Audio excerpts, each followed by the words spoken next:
Great work, partner. We sure taught that invasive plesioth not to mess with other monsters' habitats. So, how are your monsties? They doing okay? We took quite a beating during that battle. Well, don't worry. We'll be back at camp in just a few minutes. But first, we need to save this endangered species.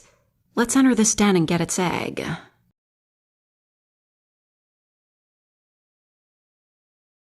There it is. Here, take this hammer and chisel. Since this is your first time rescuing an endangered species, I'll let you do the honors of breaking the crystal.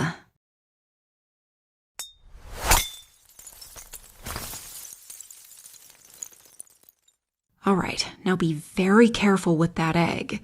You're holding the egg of an endangered monster. We need to hatch it in a safe environment. Let's return to camp.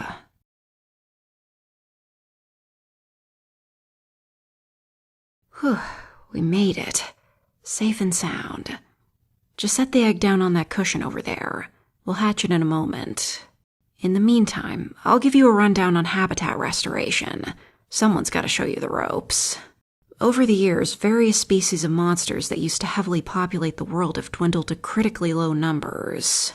This is partially due to overhunting, but also the arrival of invasive monsters. These factors have made it very difficult for certain species to thrive, leading to low population numbers. And of course, as rangers, it is our duty to help maintain the balance of the ecosystem.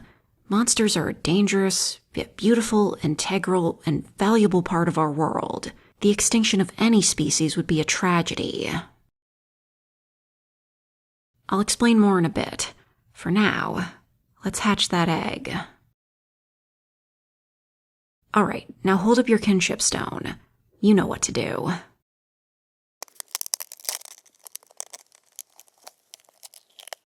Ta-da! It's a Lagiacris. Aw, look how cute it is. Soon it'll grow up to be big and strong. I know, you really want it to be your monstie, but we have to release it back into the wild. Don't worry, once it lays eggs, it'll create a domino effect. Those eggs will hatch into more Lagiacris, then those Lagiacris will lay their own eggs, and so on. The Lagiacris population will be booming. Then you can have one as your monstie. When restoring habitats, we use a ranking system, from C to S.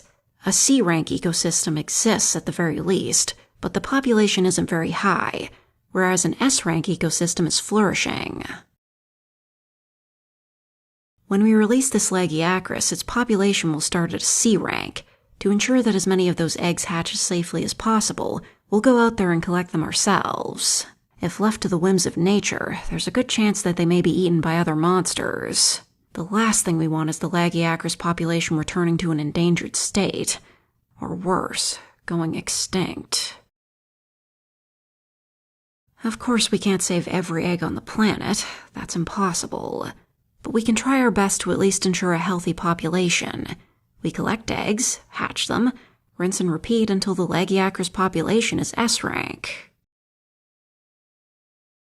S-rank ecosystems are more than just healthy populations. They're powerful, too. The monsters born in these environments are much stronger and have exceptional genes. It's great for the rite of channeling. Furthermore, we may even see some mutations. Lagiacris in particular can mutate into a subspecies known as ivory Lagiacris.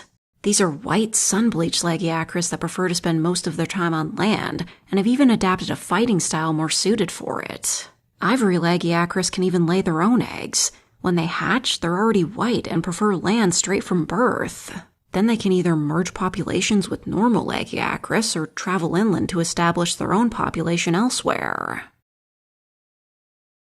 There is one other mutation of Lagiacris. It's known as abyssal Lagiacris. It's considered a rare species. However, I don't think we can actually get that mutation to occur around here. Abyssal Lagiacris are only found in the deep dark depths of the ocean.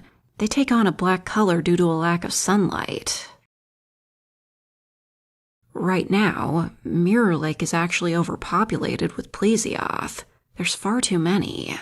It explains why one plesioth became invasive and drove off the Lagiacrus. It must have adapted to the electricity and fighting style of the Lagiacrus and eventually overcame them. But since that's unnatural and created an ecological imbalance, we had to put a stop to it. I suppose we could release Lagiacrus into the Broadleaf Basin. There's a high concentration of electricity in the area.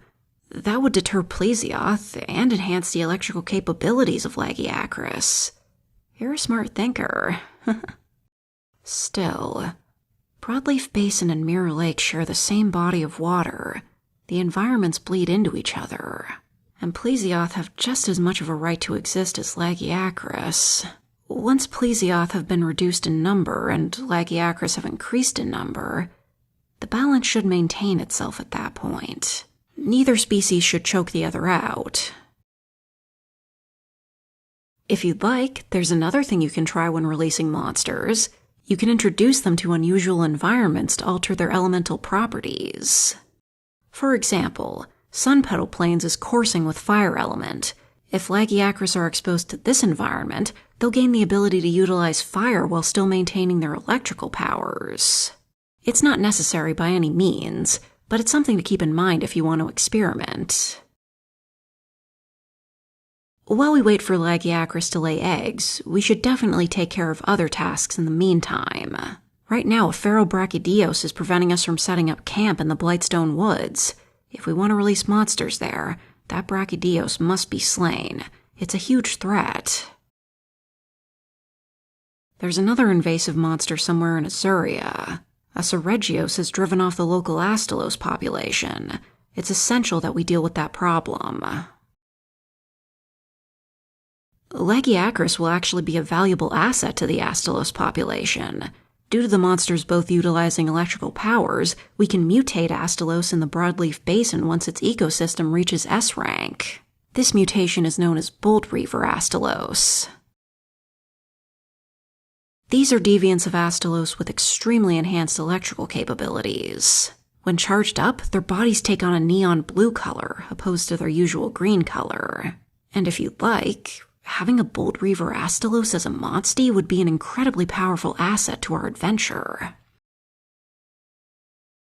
Now, of course, we can't have too many different monsters in the same habitat all at once. That would destabilize the environment. If you want to release a variety of monsters into a single habitat, you may need to select which ones to keep and which ones to remove. We rangers have set limitations in order to maintain stable environments. I recommend prioritizing monsters in need of higher populations and removing monsters that already have high numbers. If you want to ensure that a species stays in a certain habitat, you can resort to eco-conservation. This will make it so that the selected species will remain protected no matter what. I know this is a lot to take in, but it's all just part of being a ranger. The best world is a healthy world, an abundant balance of monsters in all shapes and sizes. It's our duty to slay invasive species and save endangered ones, restoring normalcy one monster at a time. Now then, regarding the Lagiacrus that we just hatched, we should take some time to raise it before releasing it. We want it to be strong before sending it out into the wild. The stronger it is, the better its chances of survival are. It'll be easier for its population to reach S rank.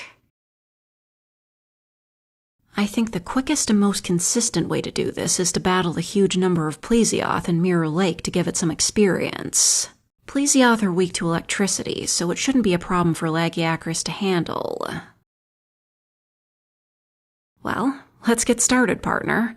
You need some more experience yourself.